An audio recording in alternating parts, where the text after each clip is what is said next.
Hey guys, Kendrick Dish here, founder of Shoot for Results and Kendrick Dish Creative.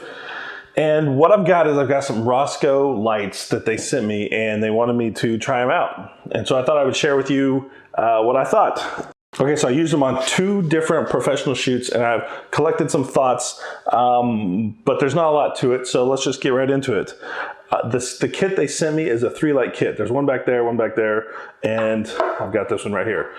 The light, each one is the same, and the kit contains 3 lights, grids, color filters, light stands, and a case to carry it all in. It's a good case, very sturdy.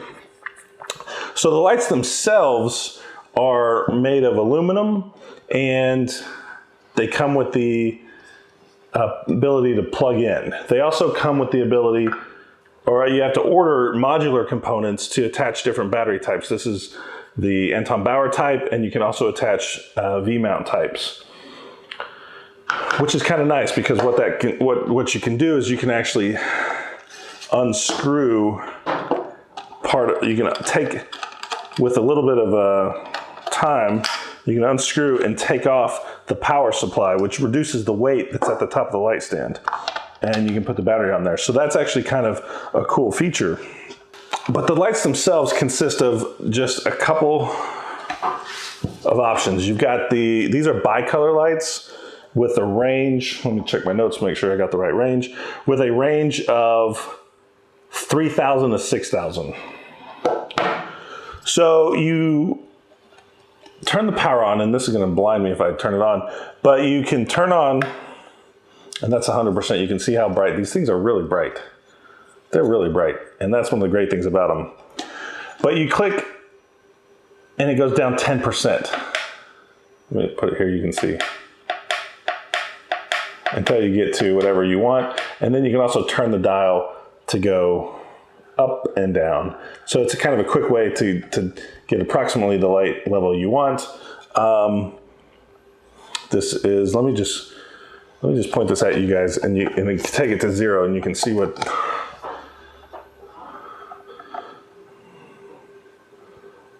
This is 10%.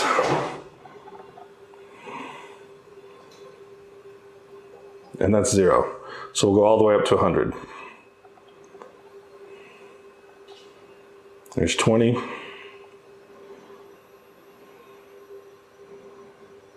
Here's 40. 50%. 70%. 80%. And here's 100%. So if I hold this about arm's length away, you can see that it's a lot of light. You know, it's kind of tough sometimes to compare to tungsten, but my guess is this is about probably almost a 1K, but not quite. Maybe like a 650 or a 750, 850. Probably a little higher than maybe 800 to 900. So it's pretty bright. Now the reason it's a little harder is because these are let me turn this, let me click down. They're frosted.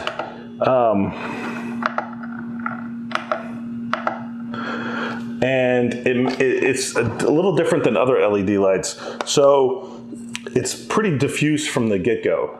And that makes it a little less light output, but it actually makes it a lot easier to use. You don't need a softbox for these. It's pretty soft. There is no on-off switch on these. You just turn it down to 0%. Or you can unplug the power supply. Right here, you just unplug that or plug it back in. Now, we want to keep messing around with these dials on the back. This is at 100%. Let's check the color temperature. Right now it's at 4,400. 6,000, 3,000. Now I'm shooting with tungsten light in here, so these back ones are set to 3,300. You can see the full range of color here. It's pretty quick and easy. Again, if you click click the dial, it goes by increments of about, I think it just goes to, it actually has, looks like it has presets to some of the common ones, 5600, 4300, 3600. So it's got the increments set for you. So that's mostly it on the back. It does have, let me turn it down so it's not blinding me when I look at it. It does have Dmx capabilities, which I've used a little bit, but not that much in my career. So that's a good feature if you have multiple lights working together, and especially if you're programming them. You can also drop in, it comes with color filters, but also these other filters, and you can drop them in. Okay, so one of the downsides to this light is, you saw me I tried to put one of these in, but to do that, I got to take these little screws out. So I'm just going to do that in real time so you can kind of see what that's like. Put that little tiny screw there and unscrew that. All right, then I'm going to put in this is a piece of frost.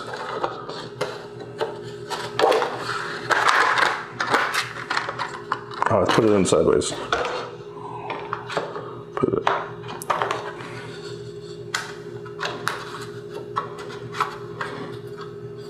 All right, guys.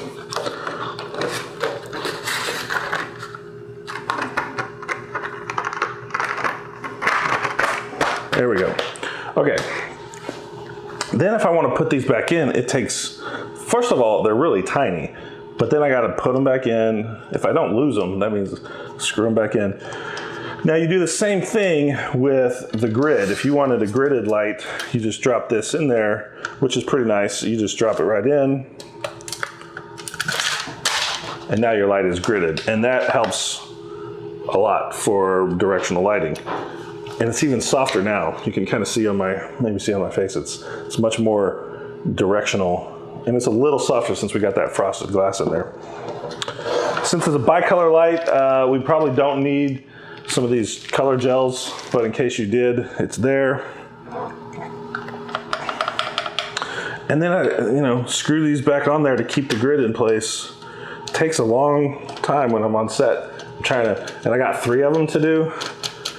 I think, Rosco, if you're listening, you could consider a snap or a magnet or some kind of clasp or something that is a little bit quicker to adjust and it doesn't separate, because I'm probably going to lose these little screws.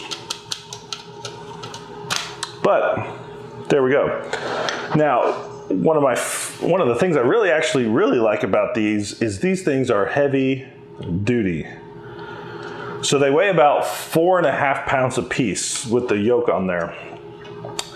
And when I'm transporting the 3 of them in a case, a heavy Pelican style case, that is really heavy. That is a heavy kit.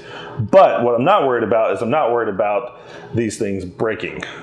I'm not worried about something if they fall off the light stand, if the airline people throw them off the plane. I think these things would be fine. I think you could throw this from 30,000 feet and it lands on the pavement, and I think it's probably fine. In fact, Rosco has a video on their YouTube page, which I'll link to, which is them trying to destroy one of these lights. I think they knock it down, they knock it down some stairs, they drag it behind a vehicle, they drive over it, and the light still works every time. So what that means to me is that they're comfortable with the durability and quality of this construction, and even though it's heavy, it's durable. It's gonna last you. So it's kind of more of a professional's choice if you're hard on your gear, or if you're out in the field a lot and you're really trying to make it last a long time. I think this is a good choice for that reason. Now, the aluminum construction helps with the heat dissipation, but in my experiences, they did get hot. When they were on their brightest settings, they did get a little bit hot. So I'm gonna reach back and check my hand on this one. They've been on for about 5 minutes, 15 minutes maybe. They're not, it's warm, but not hot. And they're not up all the way. So the aluminum is designed to dissipate the heat, and that's a good quality, but they can get a little warm to the touch. So just be careful when you're getting them in and out of the case or putting them away. Okay, so to compare them to some of the other lights I've used the ICANN bicolor 3-light kit set. The main difference, there's two main differences. They're not as bright. They're a lot cheaper, and they're cheaper made too. They're made of plastic, and I definitely had one in my other job. They broke. I had one that broke completely. So the price of this Rosco kit at the time of this video from B&H was $3,500 for the 3-light kit. The price for the ICANN lights, the 3-light kit for the ICANNs, was $1,500. So it's a pretty big difference in price. I don't think I could recommend this to a beginner or somebody who's just getting into it and wants their first LED light kit. It's just too expensive, and the competition is fierce, to be honest. You're not gaining enough for the price. But what I can recommend this for is for the professional who's really hard on their gear. People who are loading in and out of airplanes every single day. People who are getting paid a lot of money to show up with gear that works. If that's you and you value something working day in, day out for years, I think Rosco lighting is going to be a solution like that. They're so strong and durable that I just don't, and there's just not that many pieces, so I don't see you having very many issues with this light over years. This is a demo kit they sent me, so it's seen its fair share of usage, and haven't had any issues with it. It's in good shape, and everything's working great. So that's kind of it. Those are my thoughts on this Rosco set. It's a 3-light kit. It's durable. That's the main takeaway, is it's gonna last you. Thanks for watching this little short video about Rosco lighting. If you want to subscribe, please do. Give it a thumbs up. I'm going to try and get more equipment reviews going, and I hope to see you on the next one.